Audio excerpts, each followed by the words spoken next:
This is CBS News New York. Breaking news, the suspect accused of killing the CEO of UnitedHealthcare is behind bars and facing new charges tonight.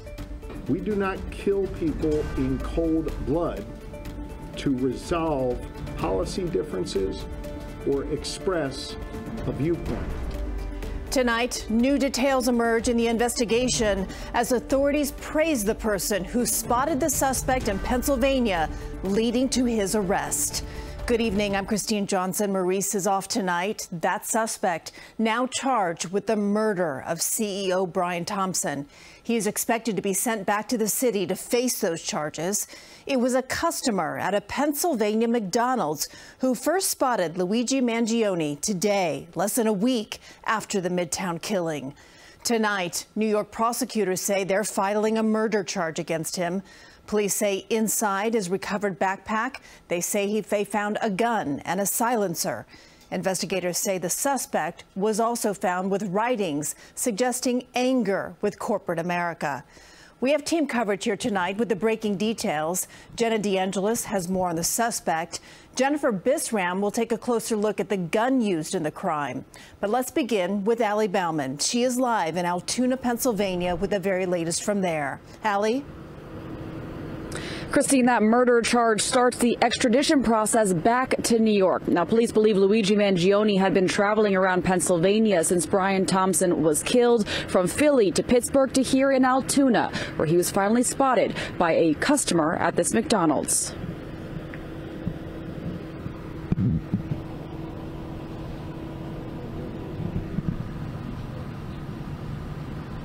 26-year-old Luigi Mangione is now in police custody in Pennsylvania, 5 days after and 300 miles away from the murder of UnitedHealthcare CEO Brian Thompson in Midtown Manhattan.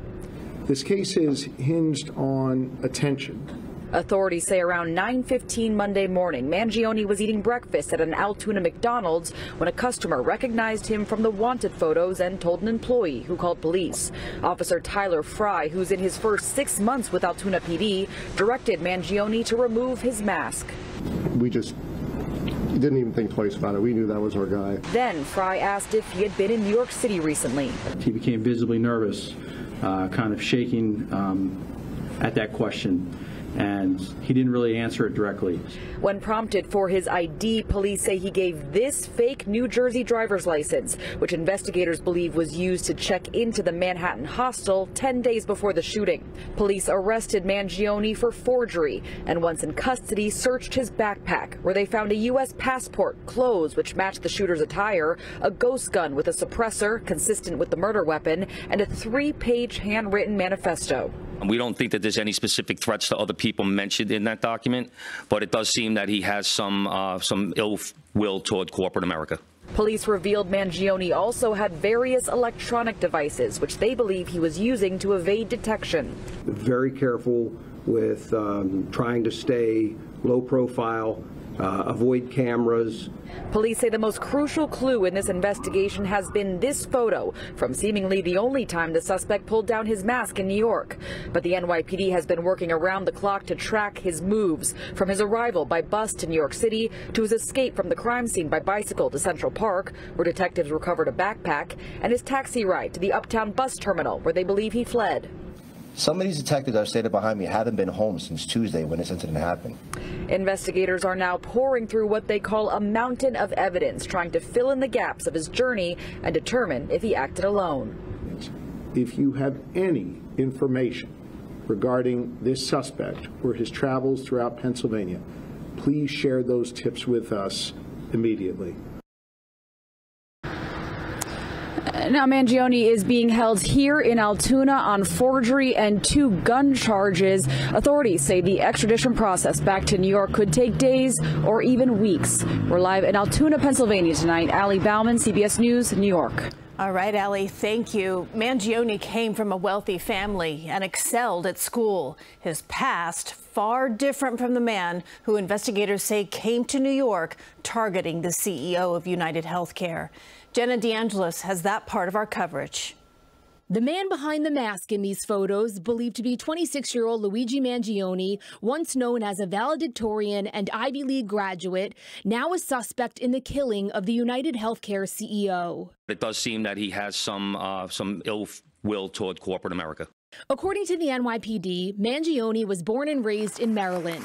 He attended an all-boys private school in Baltimore, where he graduated as valedictorian. I'm honored to be speaking to you all today on behalf of the Gilman class of 2016. I knew of him. I knew him somewhat well. He was a nice kid. Mangione attended the University of Pennsylvania, where he joined a fraternity, graduating in 2020 with bachelor's and master's degrees in computer science. While at Penn, he worked as a teaching assistant and founded a video game development club, according to his LinkedIn account. He later went on to work as a data engineer for a website for car buyers. Police say Mangione's last known address was in Honolulu, Hawaii, and he also has ties to California. His social media shows photos of travel with family and friends, but a recent post from October 30th asks of Mangione, "Are you okay? Nobody has heard from you in months, and apparently your family is looking for you." At the scene of last week's shooting, police sources say shell casings were recovered with the words "delay and deny" written on them. 5 days after the murder in New York, Mangione is found, police say, with the gun and handwritten documents. He was trying to get away, but he was also trying to make as much noise along the way as possible, getting as much media attention, trying to call more attention to his messaging. He sees himself as stepping up, as being the one to avenge this growing problem, and refers to apparently UnitedHealthcare. The governor of Pennsylvania addressing the social media reaction to the murder. Some attention in this case, especially online, has been deeply disturbing, as some have looked to celebrate instead of condemning this killer. And his cousin, Nino Mangione, is a Maryland state delegate. He released a statement from the Mangione family saying, in part, "We only know what we have read in the media. Our family is shocked and devastated by Luigi's arrest. We offer our prayers to the family of Brian Thompson, and we ask people to pray for all involved." Christine. All right, Jenna, thank you. Now, the NYPD says that this is the third time in 3 weeks that people have seen something related to a crime and said something leading to an arrest. On November 18th, it was a cab driver who alerted police to the suspect in a triple stabbing in the city. The next day in Queens, witnesses called police about an armed robber who later opened fire on police. And today, that McDonald's employee who spotted the suspect in the killing of the UnitedHealthcare CEO. And speaking of which, today, family and friends of CEO Brian Thompson held a private memorial service. He leaves behind a wife and 2 sons. United Health Group released a statement today saying, "Our hope is that today's apprehension brings some relief to Brian's family, friends, colleagues, and many others affected by this unspeakable tragedy." The UnitedHealthcare CEO was likely killed with a gun that can be made at home with a 3D printer. Coming up, we take a closer look at how easy it is to build a ghost gun and the controversy surrounding them. For a look of all at Ali Bauman's reporting and the news conference from Pennsylvania, tomorrow on CBS News New York, it all begins at 5 a.m. And also to listen to tonight's full news conference from authorities and also hear in-depth analysis from our experts, just go to cbsnewyork.com. Moving on now to our other top story here tonight. Daniel Penny, a free man tonight, seen celebrating at a city bar shortly after his acquittal in the subway chokehold trial. Penny was found not guilty in the death of Jordan Neely. The 6 minutes on the Florida F train last year has divided New Yorkers, stirring up many emotions about the outcome of the trial. CBS 2's Dick Brennan here now in studio with more on that. Dick? Christine, the case touched on so many issues at the heart of living in this city: the fear of crime, the struggles of homelessness and mental illness, and ultimately, how far can one go when coming to the defense of another? Core of this case was captured on video, May 1st, 2023. A struggle on the floor of an uptown F train. Daniel Penny restraining Jordan Neely with a chokehold. Penny, a Marine veteran. Neely, a homeless man with a history of mental illness, who witnesses say had been acting erratically, even screaming threats to kill. Today, a jury acquitted Penny of criminally negligent homicide, triggering chaos in the court. Alice Gaynor was there. Court officers actually struggled to maintain control. Daniel Penny appeared to smile, the first visible reaction we've seen from him this entire trial. His attorneys hugged one another. Family and supporters of Jordan Neely were angry and shouting. Neely's father was actually thrown out of court.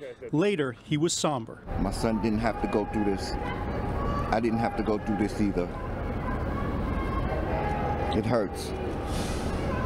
It really, really hurts. Following the verdict, Penny toasted his victory. Prosecutors argued he had good intentions but used way too much force for too long. Nearly 6 minutes, they claimed, but the defense said he was justified. This was a tough case from the very beginning. I think it was a tough case for everyone that was involved. Former Brooklyn Assistant District Attorney Bernardo Villanona says the facts of the case, that Neely was defending fellow passengers, had to play on jurors' minds. What makes this case different for those jurors? They ride the train every day.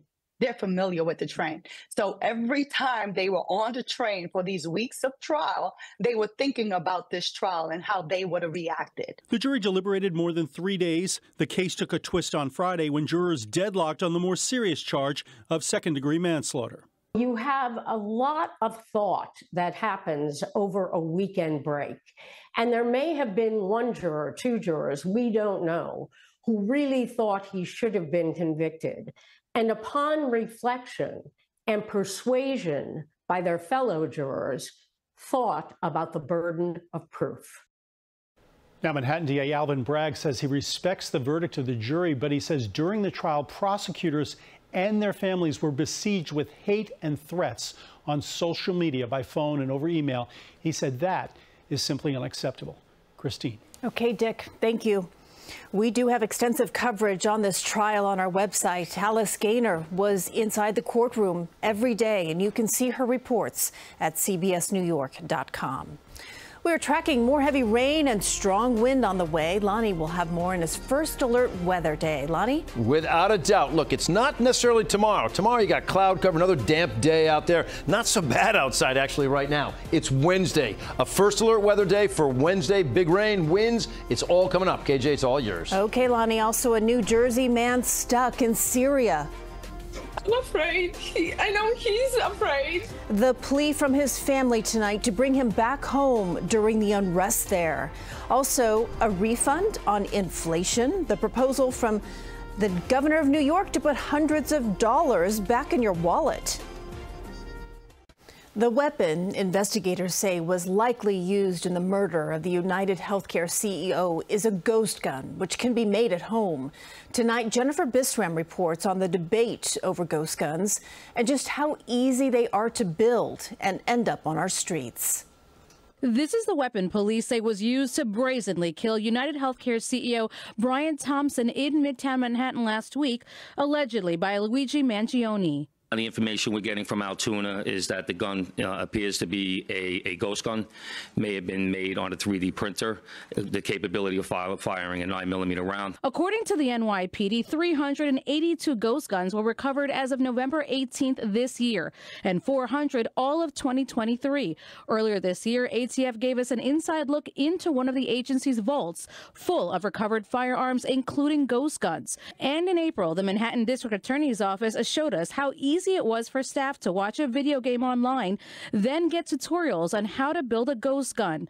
The DA also showed us assembled guns, where 90% of the parts were purchased online. What a ghost gun is essentially an untraceable firearm because it's not serialized. And typically they're made from component parts like a frame or receiver that is delivered, you can order it online, and it can be delivered to your doorstep. Anthony Beneducci is suing a ghost gun manufacturing company representing a Bronx family whose loved one was killed by a shooter who used a ghost gun. He's calling on the firearms to be regulated and background checks to be done for anyone purchasing parts. What can be done? Well, I think the government can jump in and stop allowing these websites to publish how to make these firearms at home to anyone and everybody. There's got to be some kind of checks and system of checks and balances. Vinu Varghese is representing a Brooklyn man who's behind bars for possessing ghost guns he maintains he had every right to have. He says most parts are tracked and guns are a Second Amendment right. It just means a gun without a serial number. Most crimes in this country are done, most gun crimes are committed with guns that have serial numbers. Because somebody from New York can drive into Pennsylvania and get a gun. Somebody in New York can go to Vermont, right, and get a gun. It's much easier to do that than build one and build something that actually works. No law is going to prevent a criminal from killing somebody, particularly in this case where the guy, if it's the guy, he looked like he targeted this guy. And there are still many unanswered questions tonight, like did Mangione make the gun himself or did he get it from someone else? The NYPD's chief of detectives says those are all things ballistics tracing teams are looking into right now. Jennifer Bisram, CBS News, New York. A man from New Jersey is stranded in Syria amid the rebel uprising that toppled President Bashir al-Assad's regime. Syrian-American Bashir Kabad lives in Oradell with his wife Justina and their 2 children. He went to Syria last month to help his mother recover from hip surgery, and he had planned to bring her back to the U.S., but when they tried to enter Turkey, they were told their names aren't on the approved border crossing list. My son yesterday said, I just want Daddy home, and I said he will be home. I just don't know when. The State Department says that they remain in communication with U.S. citizens requesting assistance leaving Syria, and their safety and security are high priority. Let's get another check at your first alert forecast. Lonnie Quinn is in our virtual studio now with a red alert day on the forecast. Yeah, it's all about Wednesday. Now, right now outside, my buddy Mike on the other side of the camera was just out. He said, boy, it's beautiful outside. Yeah, really a nice looking night. It's mild. We picked up some rain today. Nothing crazy out there. I mean, look at your numbers. Pick the spot. Bridgeport had the biggest number on the map at 0.4. A lot of folks hovering somewhere around 1/4 inch. But look what happens over the next couple of days. I'm talking about Tuesday and I'm talking about Wednesday. Both days, your temperatures are going up. Tuesday morning, you're 44. Tuesday afternoon, you're 53 degrees. Wednesday morning, you start off at 52. And by Wednesday afternoon, you are 60 degrees. The difference is we have a little bit of a rain chance on Tuesday. We have a lot of a rain chance on Wednesday. And here's where it's coming from. Watch the Gulf of Mexico and watch what's going to materialize. All right, this just comes right into our area like a fire hose. It sets up on top of the tri-state by the time you get to Wednesday, not so much Tuesday. So here it comes. Now, I want to stop it right here. And now I want to show you a local picture of what it looks like. 5 o'clock in the afternoon on Wednesday. You're getting ready to drive home. What's the picture look like? Watch for the bright red color. Wherever you find that bright red, and you can see it right there's a big stripe. It goes anywhere from Nyack right through the city, right down towards Rumson on the Jersey Shore. I mean, that's a lot of rain coming down, and look at the numbers. The numbers are impressive. Anywhere from 1.5 inches to about 2.5 inches for anybody in the area, and the winds are a big part of this story. Wednesday morning, they start kicking in. 25 to 35 mile per hour gusts. Watch the east end of Long Island. By Wednesday night, you're pushing some 60 mile per hour winds out there, and that is why we have issued a first alert weather day. It's for Wednesday. It's for rain and wind, the combination. 1 to 2 inches, if not more in some spots. The gusts could be 50 miles per hour, maybe even more. So some flooding is a concern, and also the type of wind that can do some damage. So across the board, here is my 7-day forecast. Tuesday, it's mild, it's cloudy, not too much rain, but some. You get to Wednesday, that could be a lot of rain, but boy, 60 degrees. And then as that front finishes with us, the temperatures plummet. You are in the 30s for Thursday and Friday. By Saturday, 40 degrees. By Sunday, back to normal at about 45. KJ, it is all yours. But the story right now is all about what's going to happen on Wednesday. Absolutely. We'll keep an eye on it. Thank you, Lonnie. Next in sports, the Knicks running with the Raptors in Toronto. Plus, why Mets fans will be excited about something Juan Soto did at Citi Field way back in 2020. Stay with us. This is CBS Sports New York, sponsored by your local Ford stores.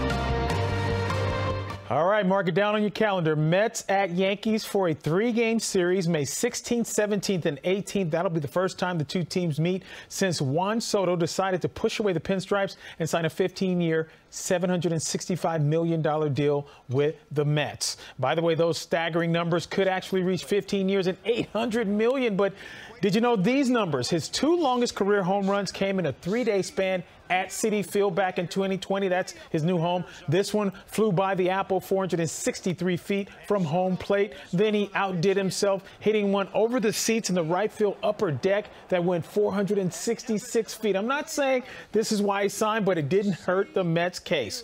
And now the biggest domino has fallen. Attention turns to other free agents, and that includes the polar bear, Pete Alonso. Mets president David Stearns was asked if there's still room in the budget for Pete.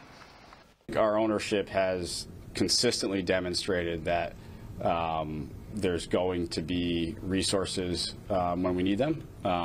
There is the ability for us to make baseball moves when we think that they're there to improve the team, and we're going to continue to pursue a wide variety of areas.